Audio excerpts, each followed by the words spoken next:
23 million.91%。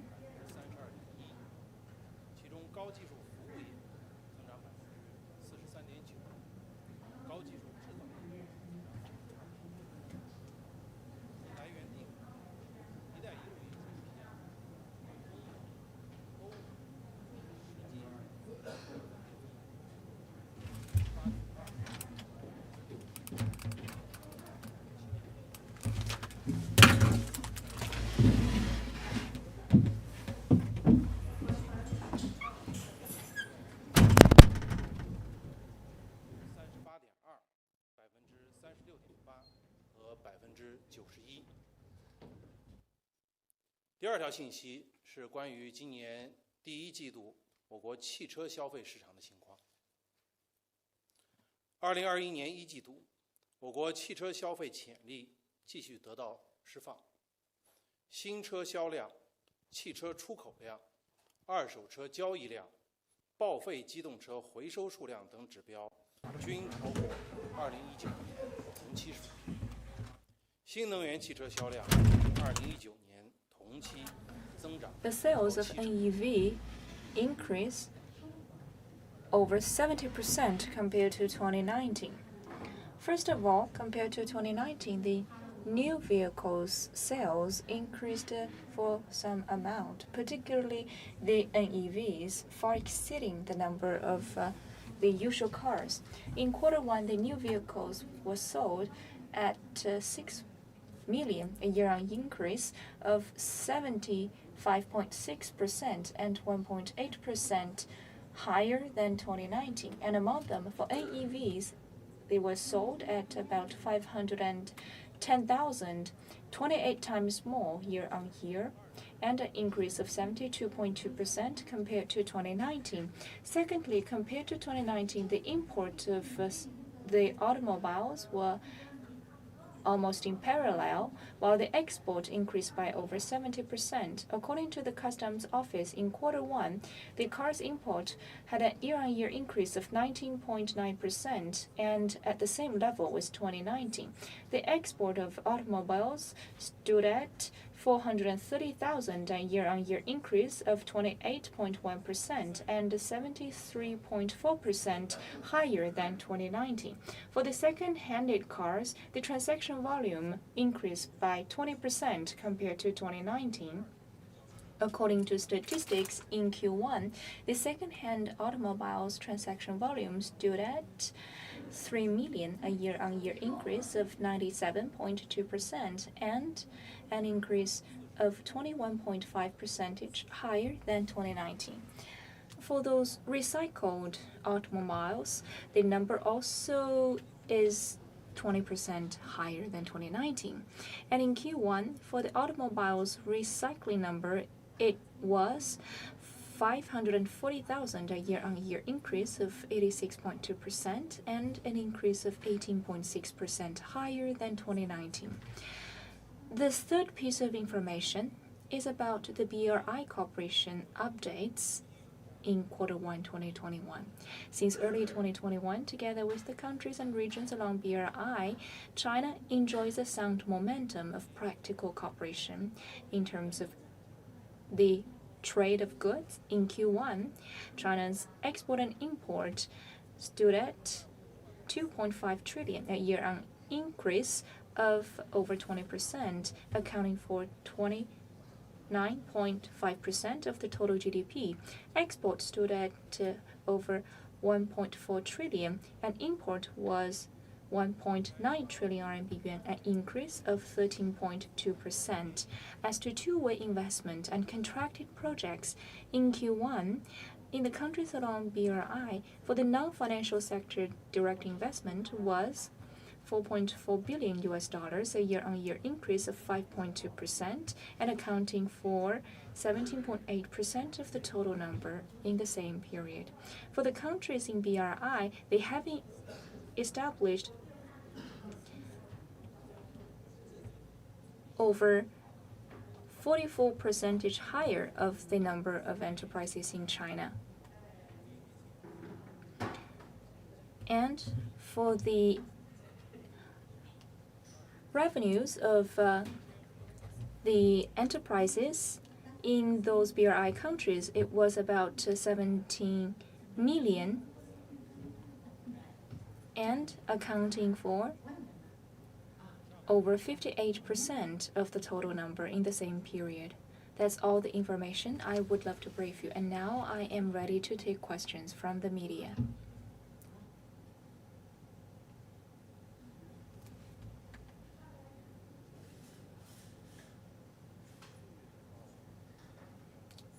From Japan, on April the 9th, Premier Li Keqiang convened a seminar about reducing the cost burden on the enterprises. So what is the status quo of the cost of enterprises, and what measures will your ministry take to reduce the burden? Thank you for your question. And according to the survey, now the average logistics cost of Chinese enterprises was about 7.9%, and for the business and trade-related enterprises, the charge ratio was 7.5%, and compared to the developed nations, for the Chinese enterprises, their logistics cost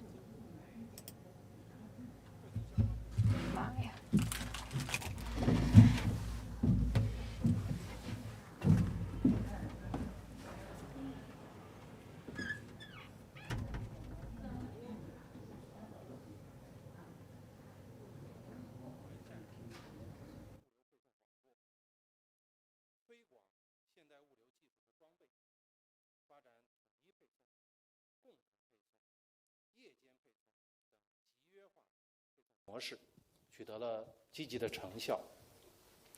下一步，商务部将在全国开展商贸物流高质量发展专项行动，加快完善商贸物 We 流 have 网络。 launched a special campaign to have a reasonable distribution of the business and trade activities, and to have a standardization of this business, and to establish an efficient urban-rural distribution and circulation mechanism to further improve the standardization and digitalization, intelligence, and greening development of business and trade, and to reduce the cost and improve efficiency of business development and trade. Thank you.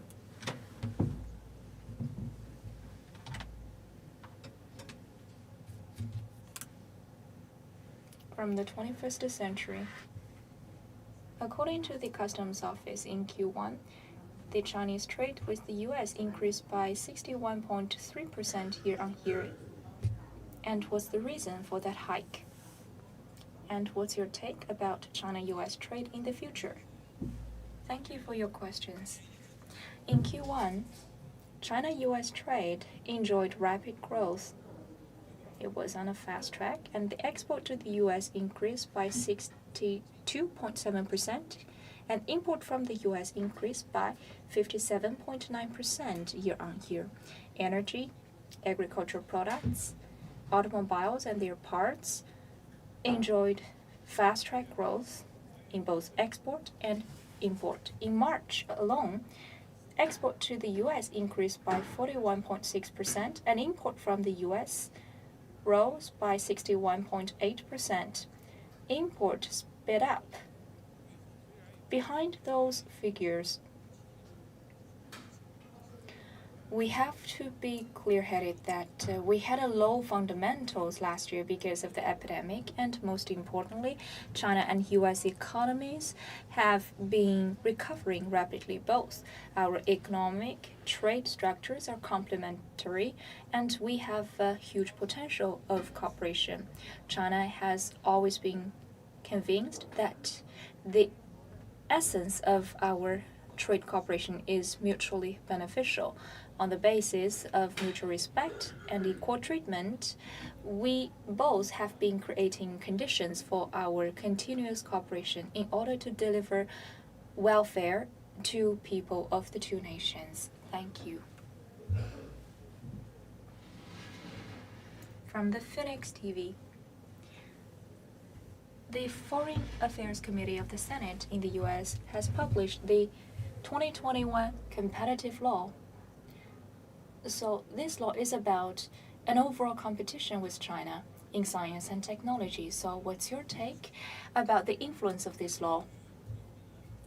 About the 2021 strategic competition law, MOFA spokesperson has already given an announcement about this law. So here, I would like to emphasize one point. The global industrial and supply chain is a public good. To safeguard the safety and security of the global supply chain is up to the interests of both China, the US, and the world at large. Thank you. Next question.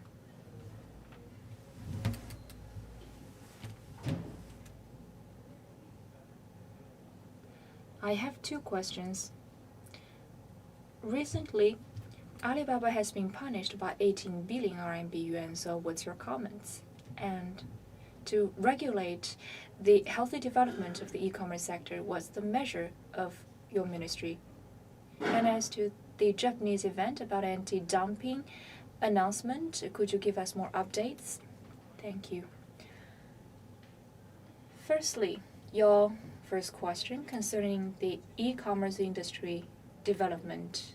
We emphasize on both development and compliance. We support the innovative development and benevolent competition in those enterprises, and we are also committed to bring about a fair playing ground that is conducive to the overall sustainability of this industry. During the 14th five-year plan, we will continue to meet with certain departments to enhance our guidance towards those e-commerce enterprises by improving their institutional design and encouraging innovation and fairness and building trust and confidence in this industry in order to have healthy and sustainable development of e-commerce. As to your second question, as a response to the application of certain Chinese enterprises, the Ministry of Commerce on April the 9th, 2021, published the number 5 announcement deciding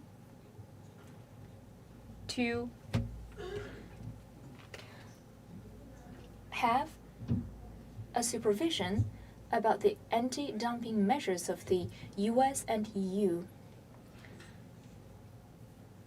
This anti-dumping measure was promulgated since 2016. It involves 23.5 to 29% of EU companies and 20.5% of Japanese companies, and also over 20% of the US companies.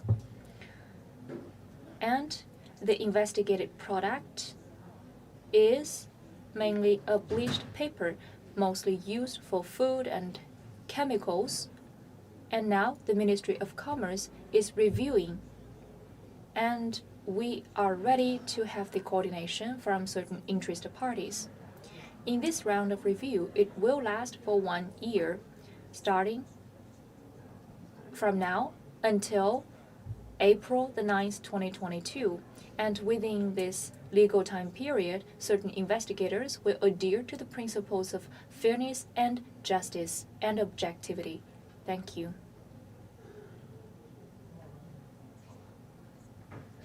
From the news agency, Xinhua News Agency, the Consumption Goods Expo will be held in Henan Province, and what arrangements have been made.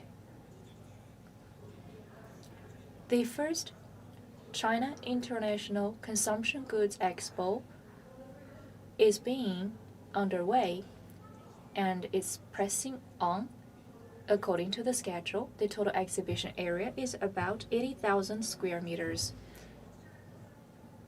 including 60,000 square meters of international exposition, accounting for 75%. There are different divisions, for example, the diamonds, jewelries, high-end products, and tourism, and so on. There are 5 different themes with over 1,193 brands coming from 69 countries and regions. Swiss will be the host country for this first expo. And as to the domestic exhibition, it has an area of 20,000 square meters, 31 provinces, autonomous regions, and Xinjiang Autonomous Region, and also Xiamen, Dalian municipalities will dispatch 34 delegations, and there will be some time-honored brands to be exhibited with over 800 enterprises to be present. And as to the registration, now it's beyond our expectation. During this expo, there will be the launching of some new products. We will accept recommendation of the industry and matchmaking, and there will also be 70 premiere of those international brands, and also the launching of fine products in 9 places in China. Now there are 20 days to go before the opening of this event. Together with the organizing committee, we will continue to pursue excellence in this expo, in holding good activities, exhibitions, the supplementary activities, the city safety guarantee, and epidemic control. We would love to ensure the complete success of this first expo. Thank you.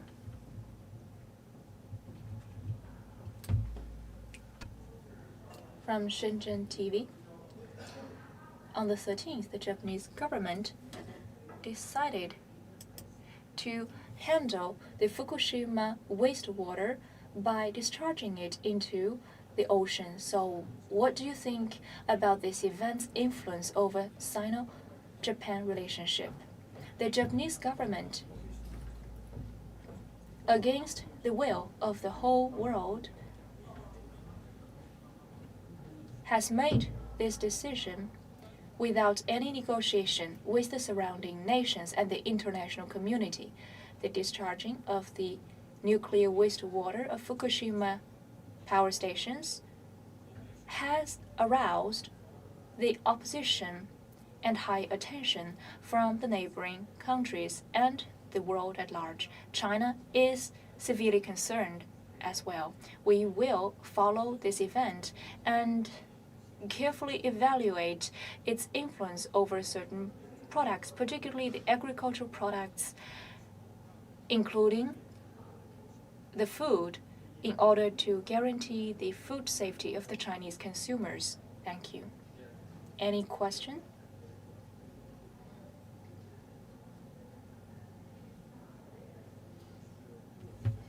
From the Global Times. On Monday, MOFA has convened a promotion activity for Hubei products, so to resume the foreign trade and investment in this new year. Has Ministry of Commerce done something?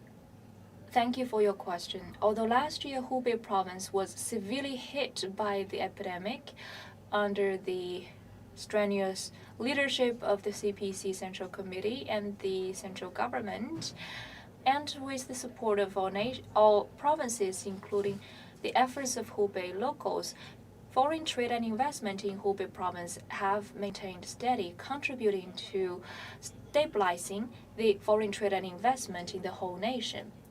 In terms of foreign trade, export and import last year in Hubei registered at 410 billion RMB yuan, a year-on-year increase of 8.8%. That increase ratio is about 6.9% higher than the average in China. And also the import is about 7.8 billion.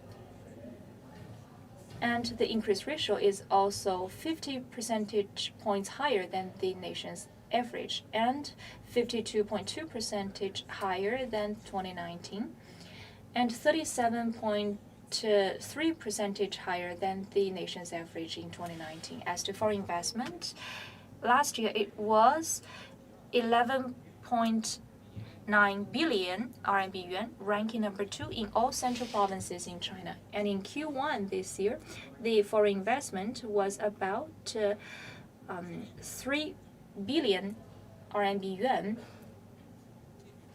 registering a growth year-on-year as well. In the future, according to the central leadership, we will continue to stabilize foreign trade and investment in Hubei province. We will guide Hubei to make full use of the foreign trade trust and credit, export rebate, and so on, as to cultivating market procurement, e-commerce, and other new forms of foreign trade, as well as the gradient transfer of foreign trade. We will lean more support towards Hubei province.